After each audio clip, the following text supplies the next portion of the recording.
You're here because you have the same problem as I do. For some reason, Microsoft Edge loves to consume resources. No matter what I do, I uninstall it, I force uninstall it.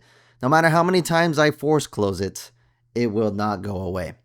Problem with it is it's saying it's using 5% of my system CPU, but in reality, when I look at my temperatures, it completely says otherwise. So the moment I end the task, you could see the temperature difference from when I end the task. So, what's the permanent fix? This is something we're going to be experimenting together. If this doesn't work, I'll take the video down immediately, but I'll make it as simple as possible.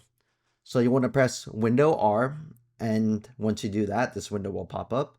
You want to type in regedit, so regedit. Once you do that, it will have you open this window of a bunch of registries, and what you want to go is to the very top to where the addresses are. Erase it to the point where it says software and just change it to /policy, /Microsoft. So once you do that, make sure it looks like this when you're done. And on the left-hand side, you want to find Microsoft. And you want to find the one that says Edge. If you don't have it, I'll get around to you right now. But for those of you that do have Edge, you want to click on it. And on the right side, you want to look for two specific things, which is Startup Boost enabled and Background Mode enabled. However, just like me, I don't have it.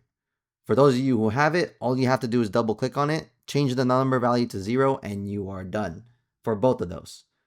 But for people like us who don't have it, we just simply add it in by right-clicking, clicking New, and we want to add a brand new value and name it Startup Boost Enabled, and make sure capitalizations are there. It's pretty important.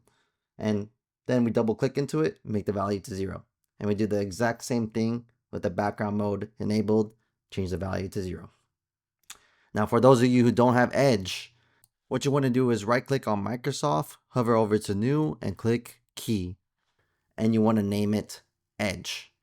The difference is you're not going to have all this stuff like we did. It's going to be a completely empty page, but that's perfectly fine. All you have to do is repeat what we did with Startup Boost enabled, background mode enabled, and change the values to 0. Once you've done that, you are completely done. Reboot your PC, and hopefully Microsoft Edge is not running in your background anymore. I want to solve this problem as much as you do, so if it doesn't work, let me know. If you find another better alternative, please let me know in the comments down below, because this is really annoying. Anyways, I hope it was a huge help. Peace out.